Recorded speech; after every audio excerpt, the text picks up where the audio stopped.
السلام علیکم، welcome to اب ڈارک ٹیلز۔ تمام ویڈیوز اپڈیٹ کے لیے چینل کو سبسکرائب کر کے بیل نوٹیفیکیشن کو آن کر دیجیے۔ آئیے سنتے ہیں کسی کی زندگی کے اوپر بیتی ایک ناقابل فراموش کہانی۔ یہ واقعہ آج سے چند سال پہلے کا ہے۔ میں اپنا نام بتانا نہیں چاہتا۔ میری بہنوں کی شادی ہو چکی ہے۔ میرے گھر میں والد، والدہ، ایک خادمہ اور میں، ہم سب لوگ ایک گھر میں رہتے ہیں کیونکہ دونوں بہنوں کی شادی ہو چکی ہے اور اب میری شادی کے لیے لڑکی تلاش کی جا رہی ہے۔ خیر، جس گھر میں ہم رہتے ہیں اس میں 3 کمرے ہیں، 2 بیڈ روم، ایک ہال، کچن، ایک بڑا صحن۔ میرے پاس ایک گاڑی ہے جو کہ میں باہر گلی میں پارک کرتا ہوں۔ مجھے بڑی الجھن ہوتی ہے کیونکہ گلی میں بہت چھوٹی ہے گلی، جس کی وجہ سے کوئی گاڑی جب گزرتی ہے تو میں اپنی گاڑی کو ہٹاتا ہوں، پھر وہ گاڑی کے لیے راستہ بنتا ہے، پھر میں اپنی گاڑی دوبارہ پارک کرتا ہوں۔ یہ روز کا معمول ہے، ایسا میرے ساتھ روز ہوتا ہے۔ حالانکہ گھر کا صحن بہت بڑا ہے مگر اس کے بیچوں بیچ نیم کا ایک بہت بڑا درخت، اس کا اتنا بڑا تنا تھا کہ وہ پورے گھر میں مطلب پورے صحن میں جھکا ہوا تھا، جس کی وجہ سے میں گاڑی گھر کے صحن میں پارک نہیں کر پاتا تھا۔ میں نے اپنے والد صاحب سے پوچھا اس گھر کو کٹوا دینا چاہیے، انہوں نے مجھے منع کر دیا۔ میں نے پھر پوچھا، کئی بار پوچھا مگر وہ ہر بار مجھے منع کر دیتے تھے۔ میں نے ضد میں آ کے وہ پیڑ کٹوا دیا۔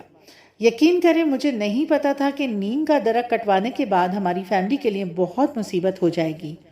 درخت کٹوانے کے فوراً ہی بعد میرے والد صاحب بہت زیادہ بیمار ہو گئے۔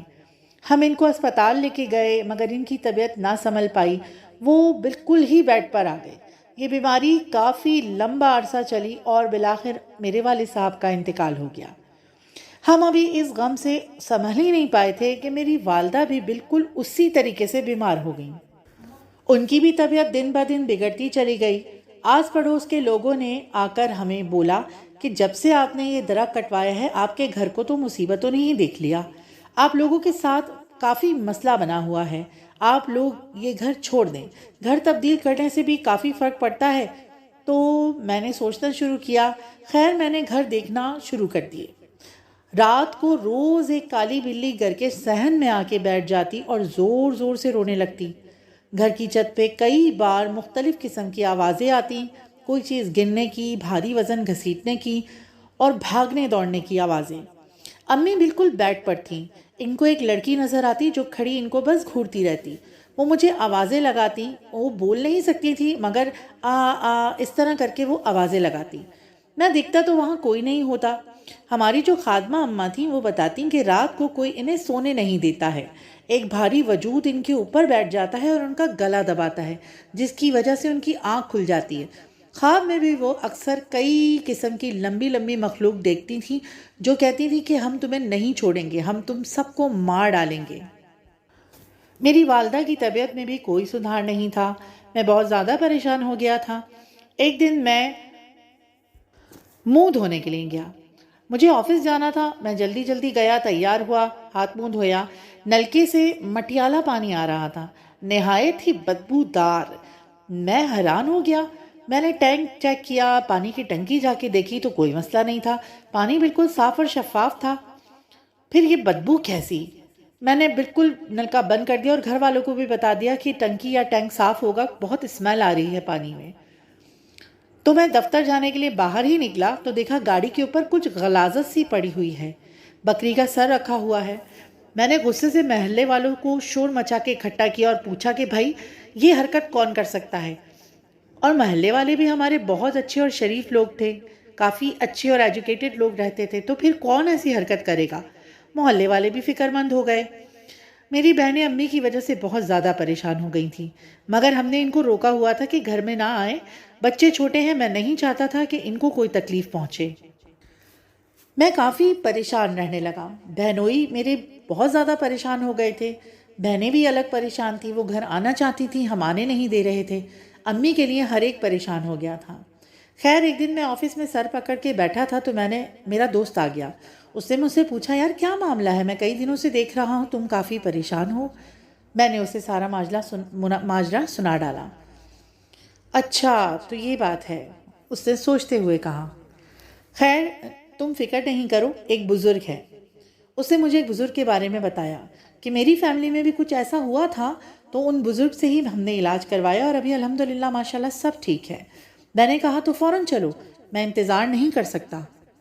خیر میرا دوست مجھے ان بزرگ کے پاس لے کے گیا اور میرے بتانے سے پہلے ہی انہوں نے کہا کہ میں سب سمجھ چکا ہوں، بس مجھے اپنا گھر لے چلو، اپنا گھر دکھا دو۔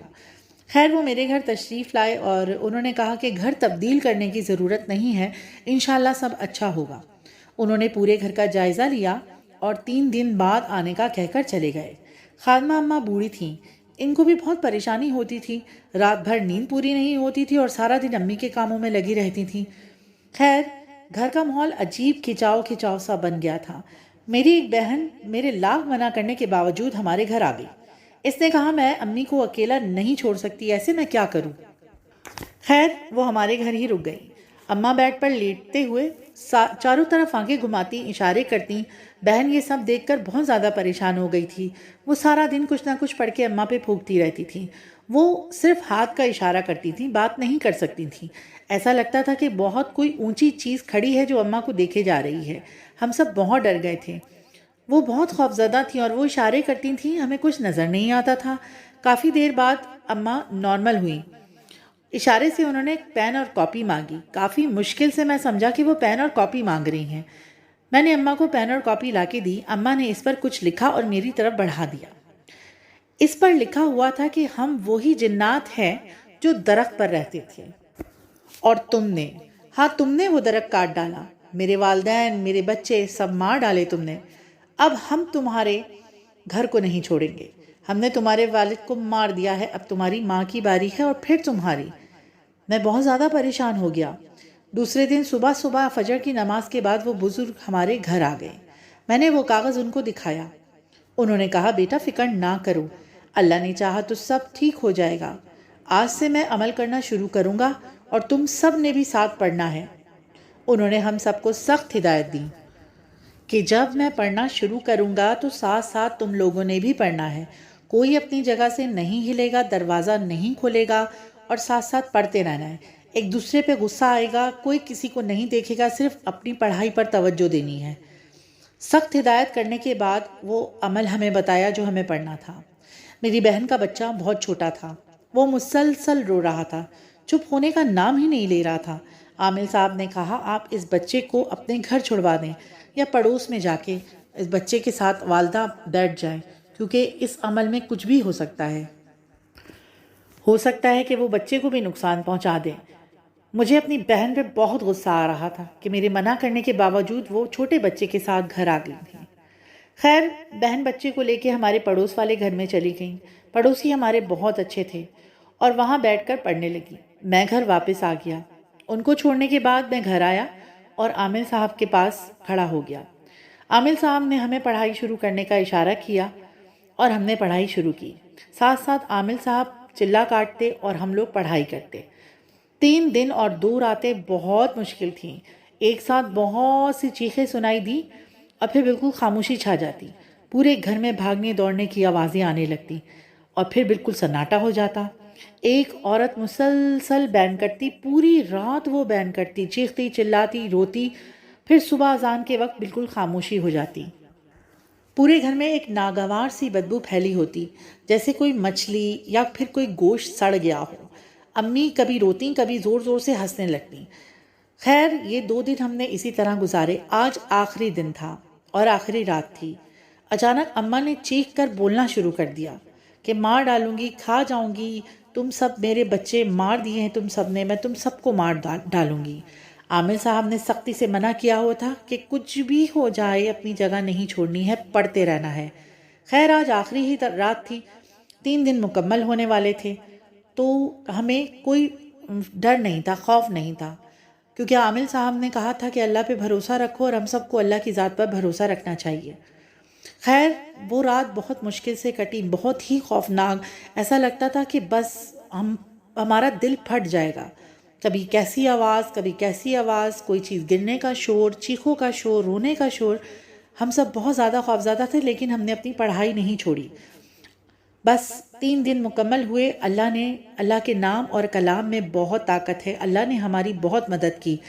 ایک سکون سا ہو گیا، پورے گھر میں خوشبو سی آنے لگی جیسے گلاب کے پھول کھلے ہوں۔